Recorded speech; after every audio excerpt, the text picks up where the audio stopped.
Continuando nossa aulinha aqui. Agora a gente vai falar sobre jurisdição. Então, cuidado para ninguém esquecer que a continuação da aula está aqui. Eu não vou participar em duas, não. Ela vai completinha desse jeito. Teoria da jurisdição. Vamos ver o conceito, vamos ver o que aqui Dodô nos fala sobre isso. E outra, fiz questão de trazer para vocês basicamente Donizete nessas aulas de princípio e nessa aula de jurisdição, e também de competência vai ser basicamente ele, por conta até mesmo da linguagem, tá? E também porque eu sei que todo mundo está com o livro de Donizete aí, que foi uma maravilha, um achado.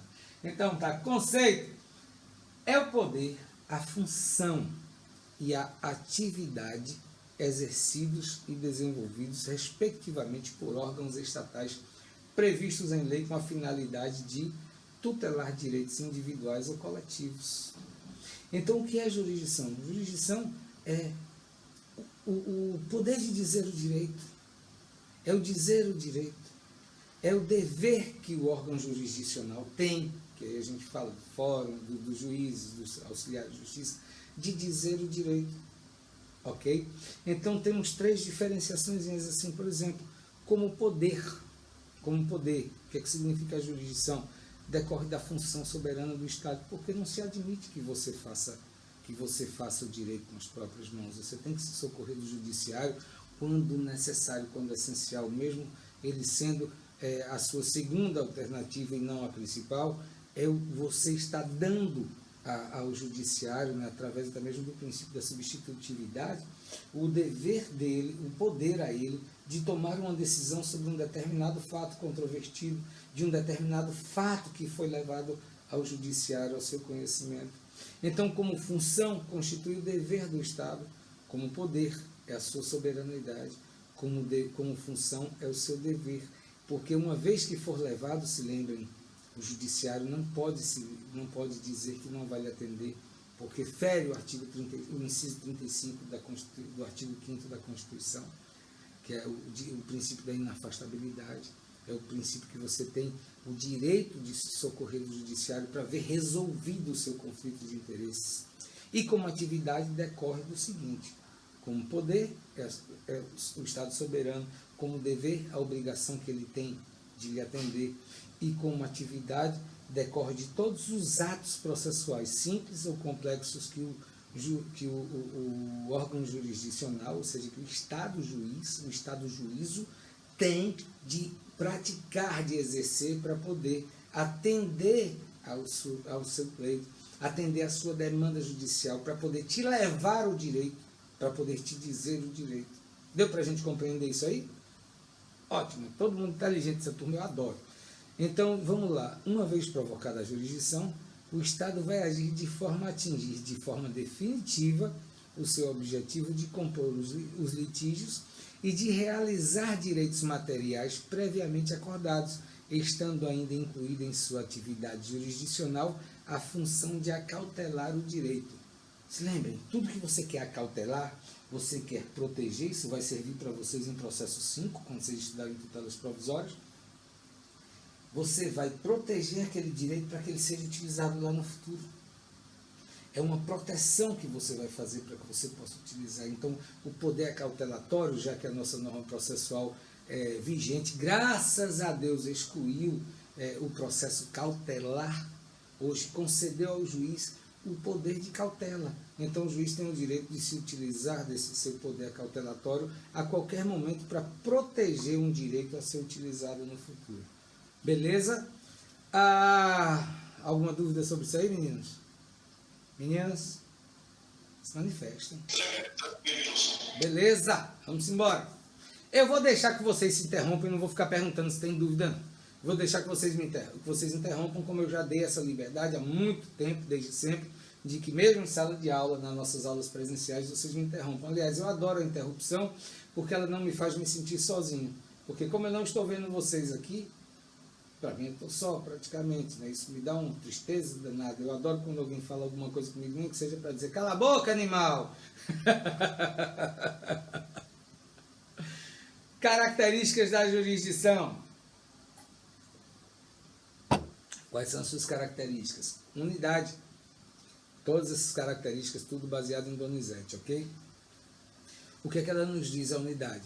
É a função exclusiva do Poder Judiciário, por intermédio de seus juízes, os quais decidem monocraticamente ou em órgãos colegiados. Daí que se diz que ela é una. Então, isso aqui é uma função una, porque tanto faz se ela for decidida por um só juiz monocraticamente, como é o caso do juiz singular, ou como é o caso do desembargador relator, que vai tomar decisões monocráticas, ou como é o caso do colegiado, que é dos órgãos colegiados, que é, por exemplo, da turma, da Câmara, do Tribunal de Justiça, ou do Colégio Recursal, no caso dos juizados especiais. Essa decisão ela é una. Ela é una, então é um poder que é exclusivo do judiciário. Ninguém mais tem esse poder, o Estado juiz é soberano, certo? Ninguém mais tem esse poder. Mas aqui nós temos no artigo 16 que diz, olha, a jurisdição civil é exercida pelos juízes e tribunais em todo o território nacional, conforme as disposições desse código. Donizete, ele até faz uma observação, ele diz, olha, o correto seria dizer juízo, claro, porque se mudou. Vocês ainda estão um pouquinho longe de prática, vocês vão pagar prática civil 1, depois que pagarem processo civil 3. Na verdade, depois que vocês verem recursos. Não é isso? Parece que o processo civil 3 é pré-requisito para que vocês possam pagar prática. Então, observem uma coisa. Quando vocês... Mas aí, processo civil 2, eu falo sobre isso quando eu falo a minha aula sobre petição inicial. Então, hoje, até mesmo aquele cabeçalho, aquele endereçamento que antigamente era feito assim, excelentíssimo a senhor, a doutor, doutora, juiz, juíza de direito, não sei o que, não sei o que. Acabou isso aí. Não existe mais isso. O próprio artigo 319 do CPC ele já deixa muito claro. No endereçamento você tem que dizer o juízo ao qual a petição inicial está sendo dirigida. Então essa expressão aqui, juízes e tribunais, era para ter sido substituída apenas pela palavra juízo. E acabou-se. Ó, chegando mais gente. Ó, que coisa boa, que coisa mais maravilhosa do que boa. Então é isso que diz. E jurisdição significa justamente dizer o direito, que em latim significa iurisdictio. A gente até falou sobre isso aí no slide anterior. Então dizer o direito é o dever, é a obrigação que o Estado tem, que o Estado juízo tem, de dizer o direito a quem o procura quando provocado, porque o princípio da inércia do juízo diz o seguinte, ó, fica quieto, papai, você só vai se meter onde você for chamado. Claro, existem suas exceções, né? Mas aí a gente vai ver isso daqui a pouquinho. Qual é a outra característica da jurisdição? A gente até comentou sobre ela rapidamente quando a gente estudava sobre os princípios, a secundariedade, ou seja, a última ratio. O que é que essa característica da secundariedade nos quer dizer? Quer dizer o seguinte, olha, bicho, antes de você se socorrer do judiciário, antes de você levar uma causa ao juízo, você primeiro tente resolver isso por todos os outros meios possíveis que sejam fora da justiça.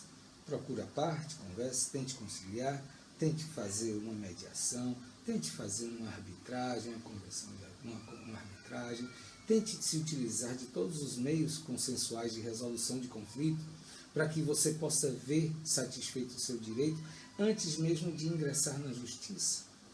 É aquela velha história, né? Se todo mundo, na realidade, a grande maioria das pessoas entendessem que o direito de um começa onde o do outro termina, ou vice-versa, um termina quando o outro começa, a jurisdição seria pouco utilizada, haveria pouca necessidade de se socorrer do judiciário. É impressionante quando a gente vê, por exemplo, países civilizados como os Estados Unidos, bem mais civilizados foi o que eu quis dizer, como os Estados Unidos, em termos de trato, de contato com as pessoas, em termos de negócios jurídicos, em termos de respeito às normas, por exemplo, de defesa do consumidor. Quando a gente vê países como estes, simplesmente resolvendo as situações, se socorrendo pouco do judiciário, se utilizando dos meios consensuais de resolução de conflitos.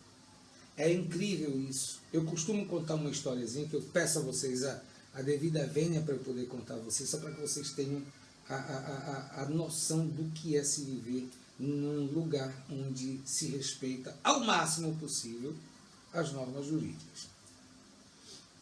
Não sei se vocês conhecem a marca de carro chamada Chrysler. Essa história veiculou lá para o início dos anos 2000, quando se havia pouco acesso à internet. Eu vou até verificar a veracidade mesmo de tudo isso hoje, nos dias de hoje, porque na época foi tido como verdadeiro.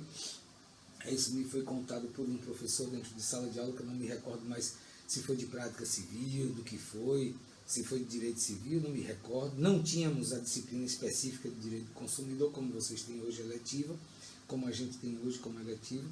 Então um cara simplesmente mandou um e-mail para Chrysler dizendo, eu também não me lembro dos detalhes, tipo marca de sorvete, não sei o que, sabor, essas coisas, mas vou dar vou dar uma releitura aqui à história que eu aprendi desde a época de faculdade.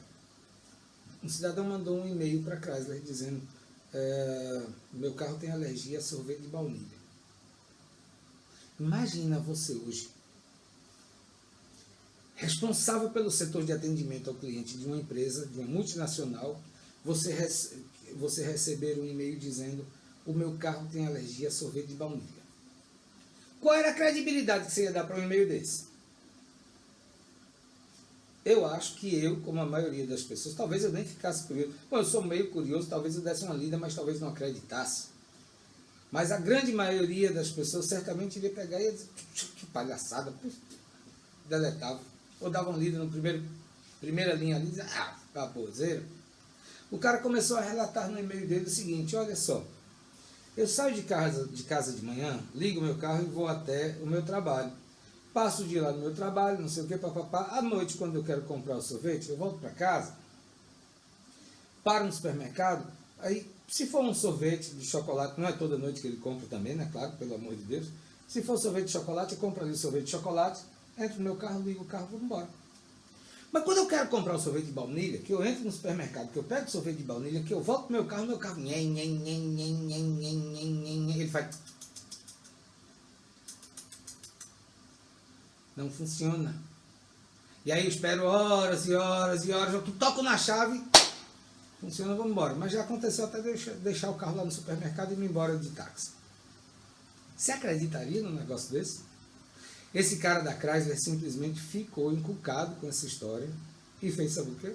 Vamos estudar. Mandou os engenheiros para casa do cara para ver a rotina dele, lá não sei quanto tempo. E os engenheiros ficaram lá com ele não sei quanto tempo. Depois de alguns dias de pesquisa sobre a situação, descobriu, sabe o quê? Que o cara ia para o trabalho dele, o carro estava a noite toda desligado. Sim, quando ele também não passava em lugar nenhum, o carro não tinha nada, voltava para casa à noite numa boa. O carro passava a noite toda desligada, aí ele ia para o trabalho, chegava lá, desligava, só ligava o carro de novo à noite, o motor esfriou, voltou toda a temperatura ao ambiente, né, meio frio, lá de alguns locais dos Estados Unidos, que eu também não me lembro onde se passou esse fato. E quando ele queria comprar o sorvete de chocolate, ele voltava no supermercado, estava logo assim do lado do caixa. Pegava o sorvete lá na gondolazinha, lá no freezerzinho, pagava aqui, entrava no carro e ia-se embora. Demorava 5 minutos. Mas quando ele queria o sorvete de baunilha, ele tinha que ir lá no finalzinho do supermercado buscar o sorvete de baunilha. Esse tempo que ele levava para ir lá, pegar o sorvete de baunilha, e no meio do caminho ainda, sempre a gente pega alguma coisa, ninguém vai no supermercado comprar uma bandeja de ovo e volta só com os ovos na mão, é muito difícil.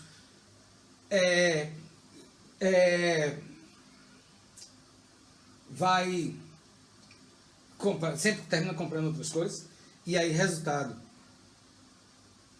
quando ele ia lá no final do supermercado que ele voltava, era tempo suficiente para o motor aquecido condensar o ar que estava dentro do motor de partida, de uma pecinha do motor de partida, e aquele ar condensado ali molhava o motor de partida e o carro não pegava. E aí o que acontece? Tinha que esperar que aquela água evaporasse novamente para que o motor pudesse funcionar. Resultou no quê? No cara receber um carro top de linha da Chrysler, resultou num recall mundial daquele carro. Imagina isso aqui no Brasil. Imagina isso aqui no Brasil. Você acha que alguém daria bola para uma situação dessa? Então, secundariedade está querendo dizer justamente o seguinte: olha, essa daqui é a última rácio, é a última situação que você vai recorrer do judiciário, se socorrer do judiciário. Você só vai procurar o judiciário depois que você tentar todos os meios consensuais. Então, Donizete nos diz, olha, no sistema denominado multiportas, o que significa multiportas? Muitas portas, vários caminhos. Você primeiro tenta todas elas antes de entrar na via judicial. Então, você vai buscar todos os meios consensuais de resolução de conflitos.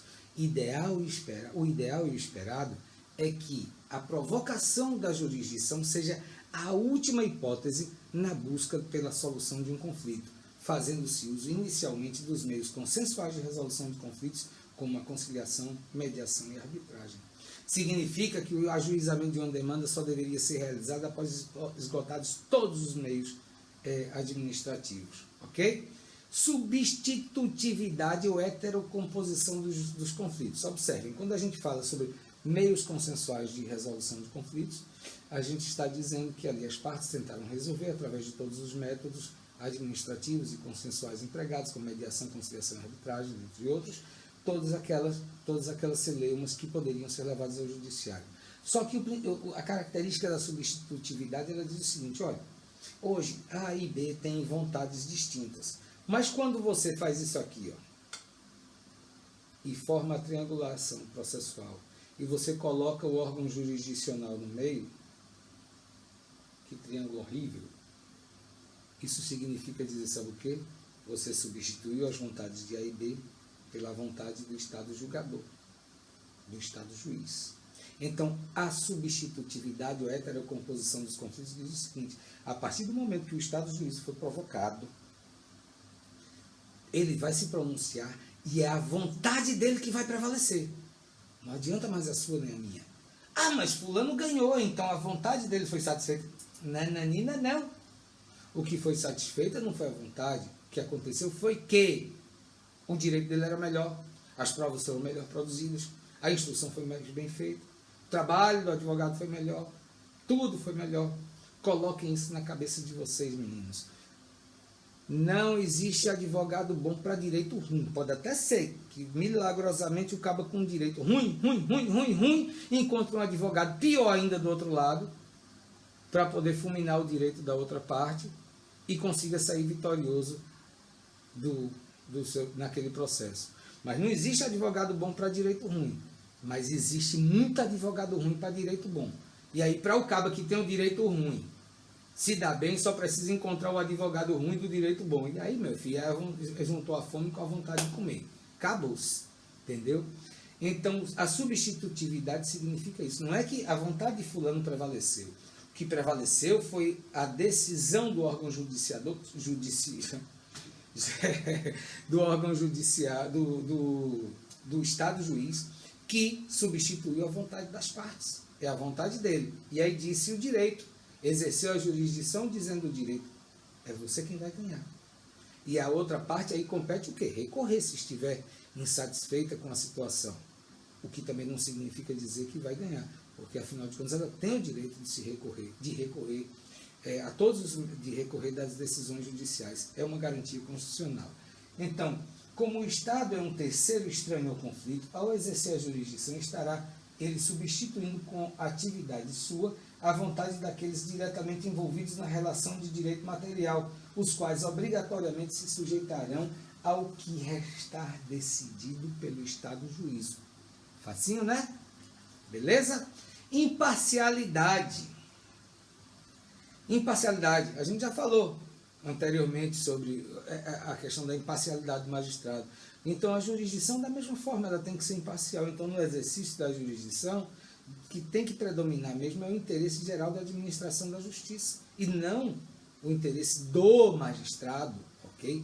Devendo que os agentes estatais zelar para que as partes tenham igual tratamento, igual oportunidade de participar na formação do convencimento daquele que vai criar a norma e passará a exercer o conflito, que passará a reger o conflito de interesses. Então, a imparcialidade diz o seguinte: eu tenho que zelar por todos os meios administrativos da justiça do judiciário, para que aquela vontade do Estado juiz possa gerar uma decisão mais próxima possível da justiça, porque ela é quem será a norma, a lei entre as partes, certo?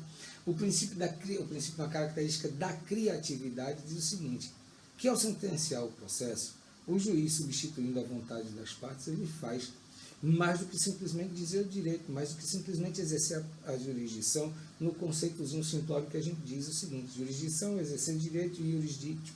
Ele faz mais do que isso, ele cria na realidade uma sentença, ele cria na realidade uma norma ao sentenciar, e ele diz, olha, essa norma, a sentença não é que ela seja uma norma jurídica, de acordo com o que vocês aprenderam em IED, em teoria geral do direito, em teoria geral do processo, não, passando por aquele processo legislativo, não é aquela norma, lei, faz lei entre as partes, é uma norma porque ela é a imposição da vontade, por causa da característica da substitutividade, é a imposição da vontade do Estado juiz sobre a vontade das partes. Então ela é quem vai reger aquela sentença, aquela norma, sentença, é quem vai reger a relação que está sendo conflituosa naquele exato momento, certo?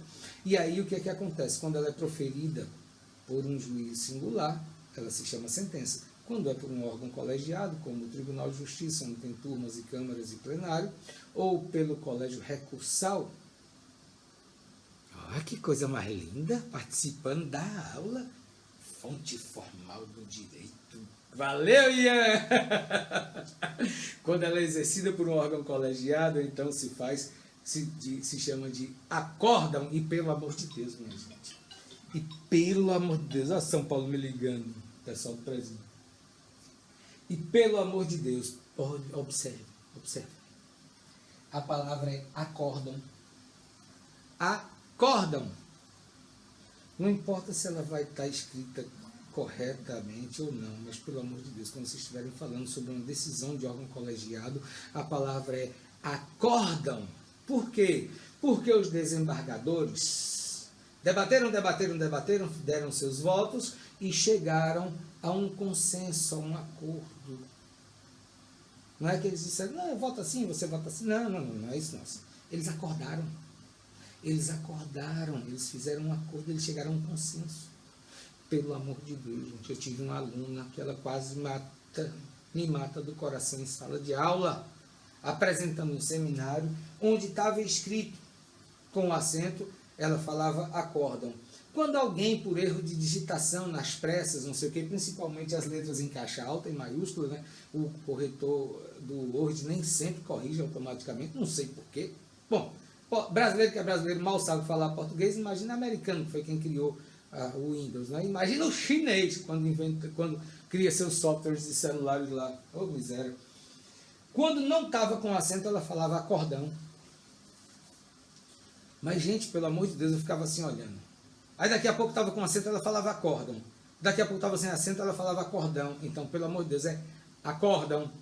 Não se esqueçam, porque vocês vão falar muito sobre isso em processo 3, quando vocês estudarem teoria geral dos recursos e os recursos em espécie e os meios de impugnação, ok? Das decisões judiciais. Vamos pular? Tá já acabando, só faltam 10. Não, mentira, quase isso. Inércia, característica da inércia, simples, né? Vocês já sabem disso mais do que eu, de cor e salteado. Não vou nem me prolongar nisso aí. O princípio da inércia diz o seguinte, olha só. Primeiro, quando você fala sobre o direito de ação, você fala o seguinte, o direito de ação ele é algo subjetivo. Tem o direito objetivo e o subjetivo. O objetivo é o que a norma material, por exemplo, o que o Código de Defesa do Consumidor, o que o Código Civil fala sobre algo que você está querendo tutelar. Você olha lá, por exemplo, eu fui negativado indevidamente. Eu fui negativado sem estar devendo a tal empresa. Mas você olha lá no Código Civil, no Código de Defesa do Consumidor, e você vai ver lá, né, no artigo 186, por exemplo, aquele que causar dano a outrem fica no dever de indenizá-lo. O artigo 927 fala a mesma coisa. O Código de Defesa do Consumidor também protege essa questão da negativação indevida. Eu fui negativado sem estar devendo. O direito material aqui, que é a norma objetiva que rege, que dá guarida à minha pretensão, à minha inviolabilidade do meu nome, da minha honra, da minha da minha personalidade, ele está dizendo aqui que eu sofri um dano moral e que eu tenho o direito de acionar judicialmente, que eu tenho o direito a receber uma indenização. Aí lá vem o direito subjetivo do direito de ação, que diz o seguinte: bom, mas você entra na justiça se você quiser, é algo seu. O subjetivo está aqui, está relacionado aqui. Então você é quem decide se você vai acionar ou não judicialmente. Direito subjetivo. Ok? Dá uma olhada como está. Estamos em 13. Ok.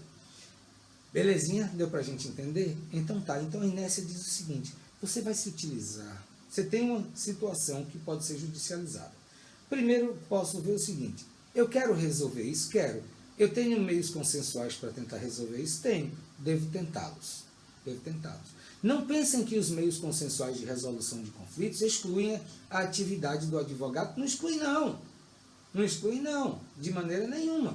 Você pode procurar um advogado para que ele possa resolver isso consensualmente para você. Claro, não exclui de maneira nenhuma. A gente pensa, é o fim do advogado. Não, não é fim, não.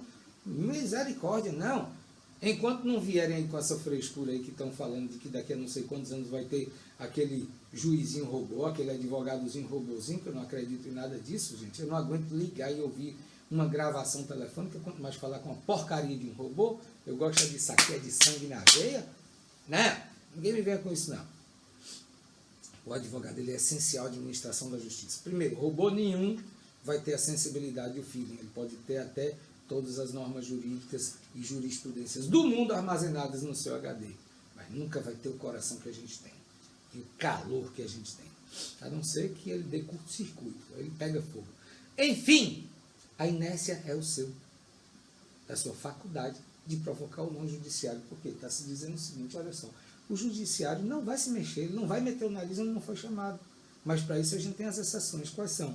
Por exemplo, o judiciário pode decretar a falência de uma empresa que esteja passando por uma ação de recuperação judicial, pode, em algumas situações, dar início à execução trabalhista. Lembrem-se, nem a execução trabalhista não é mais de ofício, mas se a parte estiver desassistida de advogado, se utilizando do juiz postulante, que ainda é permitido na Justiça do Trabalho, aí sim a execução pode ser iniciada de ofício, e também no caso de uma execução penal, né, ela é iniciada de ofício, e o habeas corpus em caso de coação.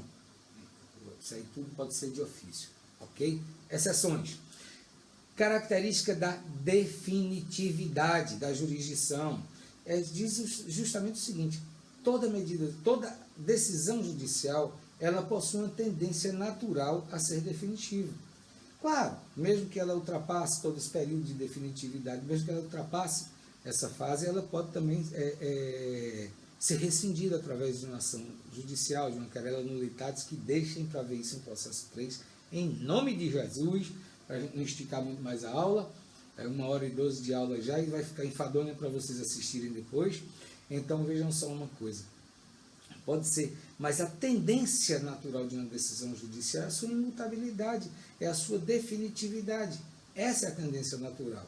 Ela contraria um pouco, por exemplo, as decisões das tutelas provisórias, porque elas já são provisórias por própria natureza jurídica. Pela própria natureza delas, pela própria essência delas, elas são provisórias, porque as situações podem mudar, provas diferentes podem surgir, ela pode ser revogada, pode ser modificada a qualquer momento do processo, durante o processo ou na sentença, ou em grau de recurso.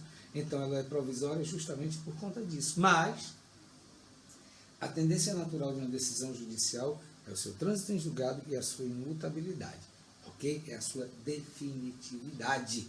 Vamos mudar um pouquinho? O que é jurisdição contenciosa e jurisdição voluntária?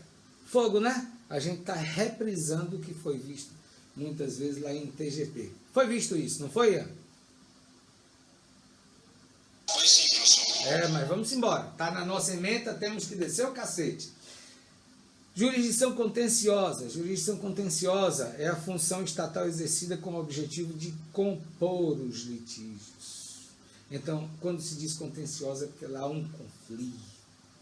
Ela há necessidade de haver a resolução daquele conflito. Então, o Estado vai exercer a sua função de forma objetiva a pôr um ponto final naquela situação. Quando a gente fala sobre jurisdição voluntária, a gente tem que ver duas correntes. Mas a jurisdição voluntária, ela trata justamente da integração e fiscalização dos negócios jurídicos particulares. E nessas duas correntes, a gente tem a corrente clássica que diz: olha, não tem jurisdição voluntária. Não existe jurisdição voluntária.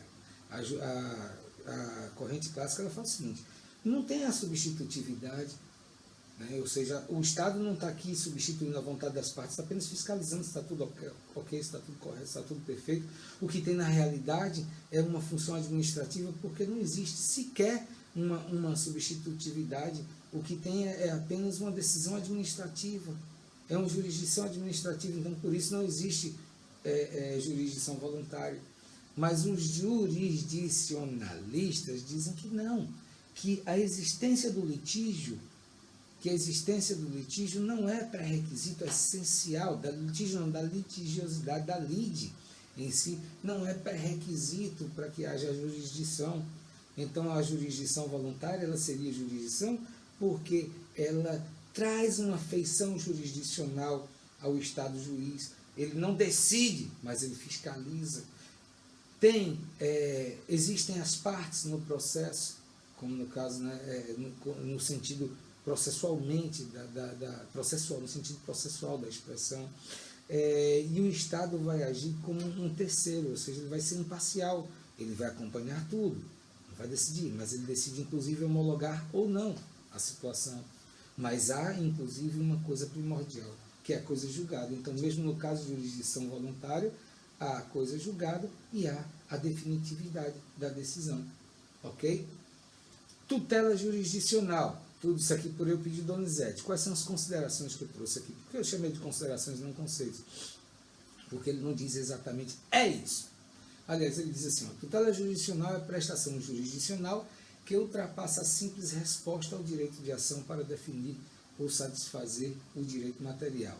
Então, as considerações dele, ele fala: essa tutela legal conferida pelo ordenamento jurídico aos indivíduos e a coletividade permite que o titular ou os titulares de um direito subjetivo ou potestativo, né, que é aquele que é imposto, definido assim, invoquem diante de uma situação concreta a norma estabelecida ao seu favor. Então, a tutela jurisdicional ela diz: olha só, você tem o direito de se utilizar das normas jurídicas para poder salvaguardar o seu bem da vida. É justamente a utilização da norma processual do direito material para poder proteger o seu direito subjetivo. Então, ele fala o seguinte: olha só, prestação jurisdicional e tutela jurisdicional são coisas distintas, porque a prestação jurisdicional diz o seguinte: todos têm o direito de se socorrer do judiciário. É o princípio da inafastabilidade do juízo, certo, do órgão jurisdicional. Então, todos têm esse direito de se socorrer. Mas a tutela jurisdicional é diferente, porque ela só vai ser concedida a quem realmente tiver aquele direito material, a quem realmente for detentor daquele direito material pleiteado. Então, são coisas distintas. Olha só, eu quero uma indenização por danos morais. Eu posso ir lá no judiciário. É a minha prestação jurisdicional. Fui lá. Petição, diz que tem direito, que não sei o que, mas eu não produzi prova nenhuma. O Estado está lá, vai analisar, vai apreciar o meu pedido, vai recepcionar, vai apreciar, vai verificar todos os requisitos de admissibilidade da petição inicial, vai fazer a tramitação de todo o processo, vou lá me utilizar, fazer audiência de autocomposição, fazer réplica, fazer audiência de instrução, fazer tudo. Mas no final do processo eu provei que eu não tenho direito a dano moral nenhum. Eu provei não, eu não consegui provar o meu dano moral, é isso que eu quero dizer, eu não consegui provar o meu dano moral, e sim a outra parte comprovou que eu não tinha direito. E ela saiu vitoriosa no processo. E o meu pedido foi indeferido. Então, a tutela jurisdicional, aliás, a prestação jurisdicional foi prestada a mim, enquanto autor, mesmo sem direito a nada, e ao réu, enquanto demandado, enquanto requerido no processo, que se defendeu, que trouxe todas as suas provas, se utilizou do contraditório, da ampla defesa plenamente, e provou que eu não tinha direito. Prestação jurisdicional foi feita, mas a tutela jurisdicional foi concedida a ele, porque eu não provei o meu direito. Eu não provei que eu tenho aquele direito que eu estava pleiteando. Deu para a gente entender a diferença, não é isso? Então, não importa nem a posição, se é autor ou réu. É assim que funciona, é assim que funciona a coisa, é assim que a banda toca. Quais são os sistemas de tutelas? Ok? Nós temos satisfativa, quanto à satisfatividade, nós temos satisfativas e não satisfativas. O que são essas tutelas satisfativas? As tutelas satisfativas são aquelas que objetivam a satisfação do direito, que objetivam a entrega do bem da vida, que objetivam resolver, solucionar aquela situação. Não satisfativa, a gente tem a tutela cautelar. Por quê? Ela não vai apreciar o pedido principal, ela vai acautelar, ela vai proteger aquele bem para que lá no futuro saia uma decisão satisfativa. Para que quando sair a decisão do processo, aquele bem que está acautelado, que está protegido, está resguardado, possa ser utilizado. Vocês vão entender isso aí muito bem no processo 5, quando estudarem as tutelas provisórias, certo? Então, a tutela satisfativa diz o seguinte: é aquela que realiza, satisfaz o direito material controvertido em juízo. As tutelas jurisdicionais de conhecimento, declaratórias e constitutivas conduzem, em regra, à atuação prática do direito material e, assim, são consideradas satisfativas. Também são condenatórias, também são as condenatórias e as executivas, certo? Porque existe uma diferença muito grande entre o procedimento comum, que é o que nós vamos estudar em processo civil 2, e processo de execução, que é o que a gente vai estudar, bom, no 4, possivelmente a gente não vai estar junto, mas é o que vai ser dado em processo 4, certo? Que diz o seguinte: quando você está diante de uma ação de conhecimento, deu uma piscada aqui legal. Continua a transmissão, estou com oscilação de energia o dia todo. Continua a transmissão, vocês estão me vendo? Tá ok, professor. Graças a Deus. Vocês viram a piscada que deu aí? Vamos lá, vamos correr, que é para não perder. Bom, mas também se cair, eu continuo a gravação e depois eu posto, certo? De toda forma, a gravação não cai, porque ela é física, direto na memória do iPad. Então, vamos embora. Se cair, eu continuo aqui falando, mesmo no escuro. Vamos embora. Quando eu falei agora, processo de conhecimento, esqueçam o que eu falei. O que eu quero dizer é o seguinte: um procedimento comum. Toda ação judicial, mesmo a execução, mesmo a tutela provisória, todo o processo é de conhecimento, porque o magistrado, para que ele possa decidir, ele tem que conhecer da matéria. Então, mesmo que haja uma cognição, um conhecimento sumário do feito, ele é de conhecimento. Por maior que seja a sumariedade da cognição, todo o processo é de conhecimento, mesmo aqueles de execução. Só que, para se dizer a verdade, a gente fala sobre a fase cognitiva do feito, que ela pode ser sumária ou exauriente, que esgota todo o conhecimento em si, na análise do feito. Então, quando a gente fala sobre uma ação de procedimento comum, a gente está querendo dizer o seguinte: primeiro, o que foi feito? Foram lançados os fatos. Os fatos foram lançados e houve toda a cognição do feito e chegou-se à sentença. Chegou-se à sentença. O que a sentença fez? A sentença foi o exercício da jurisdição. Então, aqui, o Estado juiz disse: eis o direito. Tá bom. Narrou-se os fatos, chegou-se ao direito. Mas a pessoa já recebeu o bem da vida? Não. Para ela receber o bem da vida, você tem que fazer um caminho inverso. Você tem que pegar aquela sentença e transformar num fato. Enfim, o que é que eu quero dizer com isso? Procedimento comum, fase cognitiva, cognição do feito, é você transformar um fato em um direito.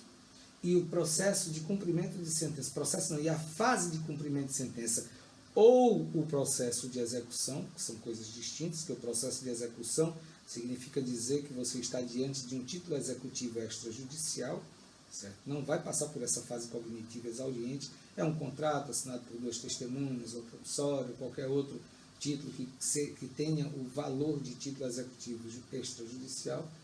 Então, a execução do feito, a execução, o cumprimento de sentença ou o processo de execução autônomo é justamente você transformar um direito em um fato, ok?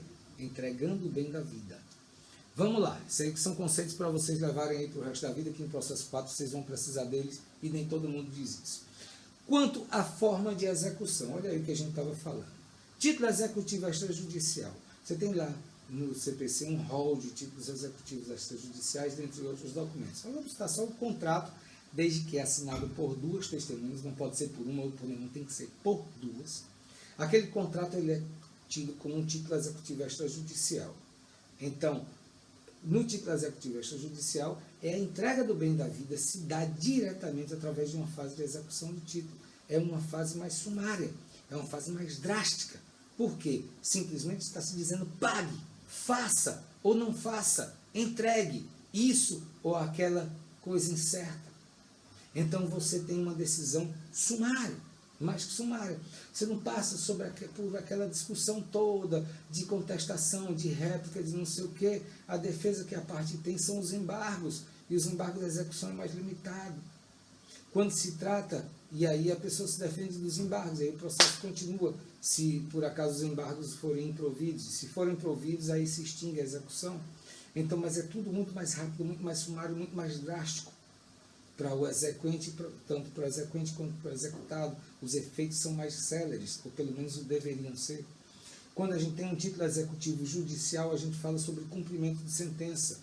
Muito absurdamente, alguns magistrados aplicam em Pernambuco uma norma interna do Tribunal de Justiça de Pernambuco que, na ganância de ganhar dinheiro, estabeleceu o pagamento de custas judiciais para a fase de cumprimento de sentença. Observem, fase de cumprimento de sentença. O cumprimento de sentença é só uma fase processual. Até 2006 não existia o processo de execução do título executivo judicial. Você pagava as custas do processo, caminhava na linha do tempo processual até a sentença, ia para o tribunal, voltava com os recursos, que aí você tem que fazer o preparo, que é o pagamento das custas do processo num outro grau de jurisdição. E aí voltava, quando transitava em julgado, você começava um outro processo, que era o processo de execução do título executivo judicial, ou seja, a execução da sentença. 2006 acabou isso. Então chegou o processo aqui na sentença, ele vai e volta para o tribunal, já pagou custas no início, está pagando as custas recursais e o depósito recursal e tudo, transitou em julgado, o processo volta para a origem e ali começa uma nova fase, que é o cumprimento de sentença através de uma simples petição nos autos. Não há necessidade de intimação para o oficial de justiça, de liquidação de sentença, na maioria das vezes não há. Então hoje se cobra em alguns órgãos, em algumas varas, você vê, em Petrolina mesmo tem vara que não cobra, mas também tem vara que cobra, porque isso serve inclusive para pagar o auxílio moradia de juiz e por aí vai. Mordomias que nós sustentamos. Então tá, mas o certo é que não se cobre, porque é uma fase processual e não um novo processo. Então não tem por que ter custas, porque elas já foram pagas lá no início do processo. Procure na norma processual onde é que diz que tem que ser de objeto. Porque não tem. Parte de normas internas do regimento interno de alguns tribunais. Enfim, quanto à forma de execução, nós temos a execução do título extrajudicial ou o cumprimento de sentença, que é quando houve toda aquela cognição exauriente do feito, transitou-se em julgado e ali iniciou-se uma nova fase chamada cumprimento de sentença. Quanto ao meio de prestação, nós temos o meio tradicional e comum, que ocorre quando a tutela pretendida pode ser prestada através do procedimento comum, e a diferenciada. E a diferenciada é quando você se utiliza dos procedimentos especiais. Vamos lembrar, a gente vai ver isso em processo civil 2, mas vamos lembrar, o nosso código todo hoje ele se resume a 3 partes, certo? Uma parte que é justamente a geral, que aí vem tratando do processo civil de um modo geral, que é o que a gente está vendo. Depois vem o procedimento comum, que é o que a gente vai ver em processo civil 2. E depois vem os procedimentos especiais. E por último temos, o que me perdoe, os atos das disposições finais transitórias e transitórios. Então nós temos parte geral e procedimento comum, procedimentos especiais e parte e disposições finais transitórias e transitórios. Então, você tem a forma tradicional comum, que é aquela em que o processo é encaminhado primeiro para um conciliador ou mediador e posteriormente é que é levado ao juízo togado para que ele possa instruir o feito, sanear o processo, fazer a instrução e tomar a decisão. E aí gera-se o título executivo, a sentença, que é o título executivo judicial, que inicia a fase de cumprimento após o trânsito em julgado.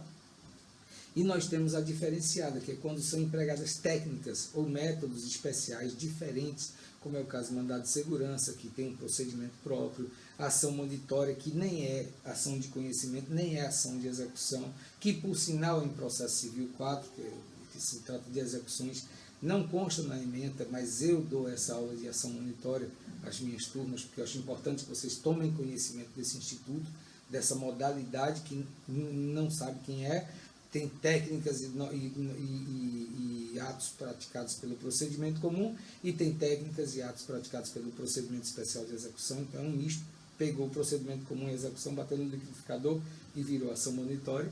E as tutelas provisórias, que é o que vocês vão ver no último processo civil, que é o processo 5. Então, essas tutelas provisórias, só para poder a gente dar uma adiantada, só para a gente dar uma adiantada no assunto, certo? Como um meio diferenciado do exercício da jurisdição, da prestação jurisdicional, a gente tem a tutela de urgência, né, que ela busca evitar dano irreparável de difícil reparação, que ela tanto pode ser antecipada, que é aquela requerida desde a entrada da petição inicial, com todos os pedidos, tudo completinho, até o final do processo. A qualquer momento você pode requerer a tutela antecipada. E tem a antecipada antecedente, que ela é requerida antes de se entrar com o processo principal. Você faz primeiro aquele pedido mais simples da tutela, antecipada antecedente, para depois você ingressar com uma emenda à inicial, complementando aquela petição, e não mais com um novo processo. Aí você integraliza a petição inicial, transformando num processo completo. Temos a tutela de evidência, que ela é alicerçada na evidência quando o direito é tão claro. Tutela de evidência. O direito é tão claro que não precisa nem dar bola para a urgência do fato. Mas é claro demais. Poxa, está na cara, é dele. Não tem como negar, é muito evidente. E temos também a tutela de remoção do ilícito, que é quando você objetiva mover uma ação de obrigação de fazer ou não fazer, que é para prevenir algum ato ilícito, ok? Quanto ao direito protegido, nós temos os direitos individuais e coletivos. Isso aí, a própria norma constitucional, que vocês já estão saturados de estudar, já fala sobre isso. Então, vou só fazer a leitura disso. O individual busca a satisfação do direito de cada cidadão de forma individual, à medida que a sua violação e a provocação da inércia do juízo, certo? Que ocorra a sua violação, ou seja, a violação do seu direito e a provocação da inércia do juízo. E o coletivo é a proteção do direito de uma coletividade abraçada por diversos diplomas, como, por exemplo, Código de Defesa do Consumidor, Ação Civil Pública, Ação Popular, certo? É o chamado direito transindividual, que é difuso ou coletivo, vocês já estão saturados. Para a gente finalizar, eu trago aqui, como último assunto da jurisdição, quem são os órgãos do Poder Judiciário. O artigo 92 da nossa Constituição traz a relação de todos os órgãos do nosso Judiciário. STF, aí adicionou o CNJ, que é o Conselho Nacional de Justiça, como inciso 1A, o Superior Tribunal de Justiça, aí foi adicionado também o TST, que é o Superior Tribunal do Trabalho, como inciso 2A, os tribunais regionais federais e juízes federais, veja, os tribunais e juízes, não precisava disso, mas como está na Constituição, deixa quieto, através de emenda que teria que mudar e dizer assim, ó, os juízes dos tribunais federais.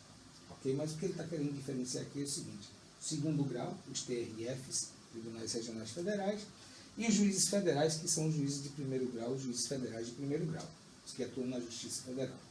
Os tribunais e juízes do trabalho, os tribunais e juízes eleitorais, os tribunais e juízes militares, os tribunais e juízes dos estados e do território, do Distrito Federal e territórios. Turma, meus queridos processualistas, meus futuros processualistas, finalizamos a nossa aula por aqui. Espero que tenha sido bem legalzinha aí para vocês. E agora eu vou franquear a palavra a vocês. Por hora, vou dar a pausa aqui na nossa gravação, beleza?